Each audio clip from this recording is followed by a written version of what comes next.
जिस समस्या का ना कोई उपाय, उसका हल है सिर्फ ओम नमः शिवाय। आप सभी का मेरे YouTube चैनल भक्ति सागर में पुनः स्वागत है। सावन मास भगवान शिव की आराधना के लिए विशेष माना जाता है। हम पूरे सावन मास में भगवान शिव की आराधना करेंगे। वे सावन मास की कथाओं का प्रतिदिन स्मरण करेंगे। भगवान शिव की आराधना से लगातार जुड़े रहने के लिए, वे पूर्ण पुण्य लाभ प्राप्त करने के लिए कृपया मेरे चैनल को सब्सक्राइब अवश्य कर लें। वीडियो यदि पसंद आए तो लाइक एंड शेयर भी करें। आज का महात्म्य शुरू करने से पहले सुनते हैं शिव भक्त की एक कहानी। प्राचीन समय की बात है। उत्तर भारत के एक छोटे से गांव में ब्रिज मोहन नामक एक निर्धन किसान रहता था। उसका जीवन अत्यंत कठिन था, पर वह भगवान शिव का परम भक्त था। उसकी दिनचर्या का आरंभ ओम नमः शिवाय से होता और दिन की समाप्ति भी शिव नाम के जप से होती। उसने अपने खेत के एक कोने में एक छोटा सा शिवलिंग स्थापित किया था और प्रतिदिन उस पर जल अर्पित करता, भले ही उसके पास खाने को रोटी ना हो। एक बार गांव में भयंकर सूखा पड़ा, खेत सूख गए, तालाब खाली हो गए, लोग गांव छोड़कर जाने लगे, लेकिन ब्रिजमोहन ने शिव की भक्ति नहीं छोड़ी। उसने सूखे कुएं से थोड़ा थोड़ा पानी लाकर शिवलिंग पर चढ़ाना जारी रखा। एक दिन गांव के कुछ लोगों ने उसका मजाक उड़ाते हुए कहा, तू हर रोज भगवान को जल चढ़ाता है, पर उन्होंने तुझे क्या दिया? ब्रिजमोहन मुस्कुराकर बोला, जब तक सांसें हैं मैं भोलेनाथ को जल चढ़ाता रहूंगा। वो कब और कैसे कृपा करें, यह उनका अधिकार है, मेरा नहीं। रात को जब वह मंदिर में बैठकर ध्यान कर रहा था, तभी अचानक एक भयंकर आग गांव में लग गई। लोग इधर उधर भागने लगे। ब्रिजमोहन भी घबरा गया, लेकिन उसने देखा कि मंदिर और शिवलिंग के आसपास की जमीन पर आग का कोई असर नहीं हो रहा। अगले दिन लोग यह देखकर चकित रह गए कि जहां सब जल चुका था, वहां केवल ब्रिजमोहन का छोटा सा खेत और शिव मंदिर पूरी तरह सुरक्षित थे। उस रात ब्रिजमोहन को स्वप्न में भगवान शिव ने दर्शन दिए और कहा, वत्स, तेरी निस्वार्थ भक्ति ने मुझे प्रसन्न कर दिया है। तू कभी किसी चीज की चिंता मत करना, मैं सदा तेरे साथ हूँ। सुबह जब ब्रिजमोहन उठा तो देखा कि उसके खेत में हरियाली आ गई है और कुएं में जल भी भर गया था। भगवान शिव सच्चे और निस्वार्थ भक्त की हर परिस्थिति में रक्षा करते हैं। श्रद्धा और सब्र उनकी कृपा प्राप्त करने के दो प्रमुख सूत्र हैं। जय भोलेनाथ, हर हर महादेव। मन में भगवान शिव व मां पार्वती का ध्यान करते हुए आइए शुरू करते हैं आज का महात्म्य। ईश्वर बोले, हे मुनि श्रेष्ठ, अब मैं उत्तम पिठोरी व्रत का वर्णन करूंगा। सभी संपदाओं को प्रदान करने वाला यह व्रत श्रावण मास की अमावस्या को होता है। जो यह घर है वह सभी वस्तु मात्र का अधिष्ठान है, इसलिए इसे पीठ कहा गया है। और पूजन में वस्तु मात्र के समूह को आर कहते हैं। अतः हे मुनीश्वर, इस व्रत का नाम पिठोर है। अब मैं उसकी विधि कहूंगा, सावधान होकर सुनिए। दीवार को ताम्र वर्ण, कृष्ण वर्ण अथवा श्वेत वर्ण धातु से पोतना चाहिए। अगर ताम्र वर्ण से पोता गया हो तो पीले रंग से, कृष्ण वर्ण से पोता गया हो तो श्वेत रंग से, और श्वेत वर्ण से पोता गया हो तो कृष्ण वर्ण से चित्र बनाना चाहिए। अथवा श्वेत पीत से, लाल से, काले या हरे वर्ण से चित्र बनाएं।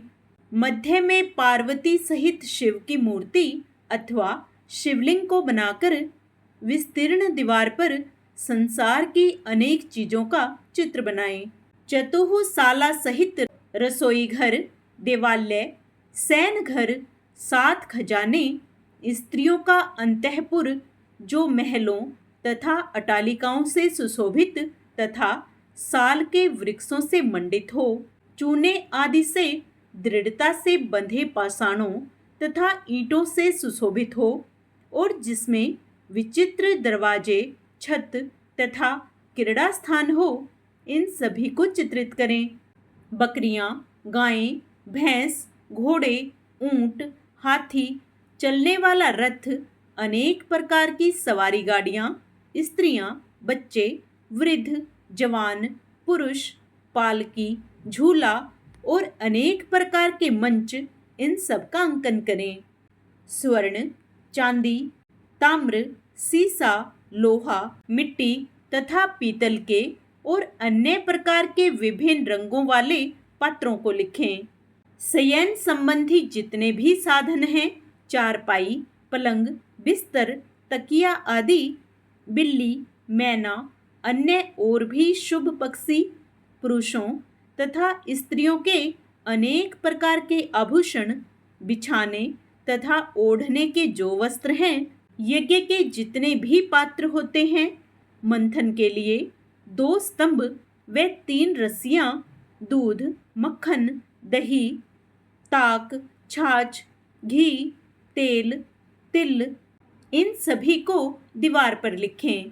गेहूं, चावल, अरहर, जौ, मक्का, वर्तानल, एक प्रकार का अन्न, चना, मसूर, मूलथी, मूंग, कांगनी, तिल, कोदों, काचसी नामक अन्न, सावा चावल, उड़द, ये सभी धान्य वर्ग भी अंकित करें। सील, लोढ़ा, चूल्हा, झाड़ू, पुरुषों व स्त्रियों के सभी वस्त्र, बांस तथा तृण के बने हुए सूप आदि, ओखली, मुसल, गेहूं आदि पीसने तथा अरहर आदि दलने के लिए 2 यंत्र, चाकी तथा दरांत, पंखा, चंवर, छत्र, जूता, 2 खड़ाऊ, दासी, दास, नौकर, पोष्य वर्ग, तृण आदि पशुओं का आहार, धनुष, बाण, स्तग्नि जो कि एक प्रकार का अस्त्र है,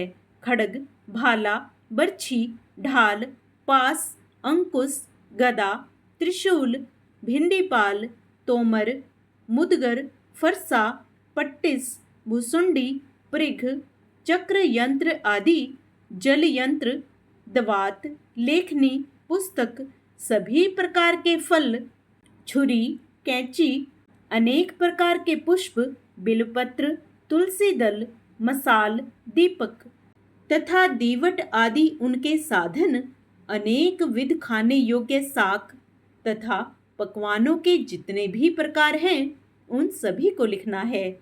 जो वस्तुएं यहाँ नहीं बताई गई हैं, उन सबको भी दीवार पर लिखना है, क्योंकि यहाँ पर सभी कुछ लिखना संभव नहीं है, क्योंकि एक एक पदार्थ के सैकड़ों तथा हजारों भेद हैं, और मैं कितना कह सका हूँ। 16 उपचारों से इन सभी का पूजन होना चाहिए। पूजन में अनेक प्रकार के गंध, द्रव्य, पुष्प, धूप तथा चंदन अर्पित करें। ब्राह्मणों, बालकों तथा सौभाग्यवती स्त्रियों को भोजन कराएं। उसके बाद पार्वती सहित शिव से प्रार्थना करें, मेरा व्रत संपूर्ण हो। हे सांब शिव, हे दया सागर, हे गिरीश, हे चंद्रशेखर, इस व्रत से प्रसन्न होकर आप हमारे मनोरथ पूर्ण करें। इस प्रकार 5 वर्ष तक व्रत करने के बाद उद्यापन कर देना चाहिए। इसमें घृत तथा बिल्वपत्रों से शिव मंत्र के द्वारा होम होता है। एक दिन अधिवासन करके सर्वप्रथम ग्रह होम करना चाहिए। आहुति की संख्या 1008 अथवा 108 होनी चाहिए। हे वत्स, उसके बाद आचार्य की पूजा करें और भूयसी दक्षिणा दें। इसके बाद व्यक्ति इष्ट बंधुजनों तथा कुटुंब के साथ स्वयं भोजन करे। ऐसा विधान किए जाने पर मनुष्य सभी कामनाओं को प्राप्त कर लेता है।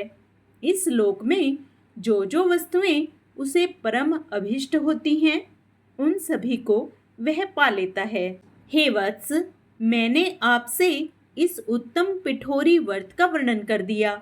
इस व्रत के समान सभी मनोरथों तथा समृद्धियों को प्रदान करने वाला और शिवजी की प्रसन्नता करने वाला न कोई व्रत हुआ है और ना ही होगा। मनुष्य इस व्रत में दीवार पर जो जो वस्तुएं बनाता है उसको निश्चित रूप से पा लेता है। आज का अध्याय यहीं समाप्त होता है। आगे का अध्याय हम अपने कल के वीडियो में करेंगे। पूर्ण पुण्य लाभ प्राप्त करने के लिए आप उसे भी अवश्य स्मरण करें। ओम नमः शिवाय। हर हर महादेव। आइए अब भगवान शिव की प्रसन्नता प्राप्त करने के लिए शिव चालीसा का पाठ करते हैं। जय गणेश गिरजा सुवन, मंगल मूल सुजान, कहत अयोध्या दास तुम, देहु अभय वरदान। जय गिरजापति दीन दयाला, सदा करत संतन प्रतिपाला। भाल चंद्रमा सोहत नीके, कानन कुंडल नागफणी के। अंग गोर सिर गंग बहाए, मुंड माल तन अक्षार लगाए। वस्त्र खाल बाघंबर सोहे, छवि को देखी नाग मन मोहे। मैं ना मातू की हवे दुलारी, बाम अंग सोहत छवि न्यारी। कर त्रिशूल सोहत छवि भारी, करत सदा शत्रु नक्षकारी। नंदी गणेश सोहे तह कैसे, सागर मध्य कमल है जैसे। कार्तिक श्याम और गणराऊ, या छवि को कही जात न काऊ। देवन जब ही जाए पुकारा, तभी दुख प्रभु आप निवारा। किया उपद्रव तारक भारी, देवन सब मिली तुम्ही जुहारी। तुरंत सडानन आप पठाऊ, लवनी में समह मारी गिराऊ। आप जलंधर असुर सहारा, सुयस तुम्हार विदित संसारा। त्रिपुरासुर सन युद्ध मचाई, सभी कृपया कर लीन बचाई। किया तभी भागीरथ भारी, पूर्व प्रतिज्ञाता सुपुरारी। दानिन मह तुम सबको नाही, सेवक स्तुति करत सदाही। वेद नाम महिमा तब गाई, अकथ अनादि भेद नहीं पाई। प्रकटी उदधि मंथन में ज्वाला, जरत सुरासुर भय विहाला। किन्हीं दया तह करी सहाई, नीलकंठ तब नाम कहाई। पूजन रामचंद्र जब कीन्हा, जीत के लंक विभीषण दीनहा। सहस कमल में हो रहे धारी, कीन्ह परीक्षा तभी पुरारी। एक कमल प्रभु राखे हु जोही, कमल नैन पूजन चह सोही। कठिन भक्ति देखी प्रभु शंकर, भय प्रसन्न दिए इच्छित वर। जय जय जय अनंत विनाशी, करत कृपा सबके घटवासी। दुष्ट सकल नित मोहि सतावे, भरमत रहो मोहि चैन न आवे। त्राही त्राही मैं नाथ पुकारो, ये ही अवसर मोहि आन उबारो। लै त्रिशूल शत्रुन को मारो, संकट से मोहि आन उबारो। मात पिता भ्राता सब होई, संकट में पूछत नहीं कोई। स्वामी एक है आस तुम्हारी, आए हरू मम संकट भारी। धन निर्धन को देत सदाही, जो कोई जांचे सो फल पाही। स्तुति के ही विधि करें तुम्हारी, अक्ष्मूनाथ बचूक हमारी। शंकर हो संकट के नाशन, मंगल कारण विघ्न विनाशन। योगी यति मुनि ध्यान लगावें, सारद नारद शीस नवावें। नमो नमो जय नमः शिवाय, सुर ब्रह्मादिक पार न पाए। जो यह पाठ करे मन लाई, तापर होते हैं शंभु सहाई। ऋणिया जो कोई हुए अधिकारी, पाठ करे सो पावन हारी। पुत्रहीन कर इच्छा जोई, निश्चय शिव प्रसाद ते होई। पंडित त्रयोदशी को लावे, ध्यान पूर्वक होम करावे। त्रयोदशी व्रत करे हमेशा, ताके तन नहीं रहे कलेशा। धूप दीप नैवेद्य चढ़ावे, शंकर सम्मुख पाठ सुनावे। जन्म जन्म के पाप नसावे, अंत धाम शिवपुर में पावे। कहें अयोध्या दास आस तुम्हारी, जानी सकल दुख हरूं हमारी। नित नेम कर प्रातः ही, पाठ करो चालीसा। तुम मेरी मनोकामना, पूर्ण करो जगदीशा। मंगसर छठी है मंत्र ऋतु, संवत 64 जान। स्तुति चालीसा शिव ही, पूर्ण कीन कल्याण। ओम नमः शिवाय। हर हर महादेव। आइए अब भगवान शिव की आरती करें। ओम जय शिव ओंकारा, प्रभु हरि शिव ओंकारा। ब्रह्मा विष्णु सदा शिव, अर्धांगी धारा। ओम हरे हरे हरे महादेव। दो भुज चार चतुर्भुज, 10 भुज ते सोहे। तीनों रूप निरखता, त्रिभुवन जन मोहे। ओम हरे हरे हरे महादेव। अक्षमाला वनमाला, मुंड माला धारी। त्रिपुरारी कंसारी, करमाला धारी। ओम हरे हरे हरे महादेव। श्वेतांबर पीतांबर, वाघांबर अंगे।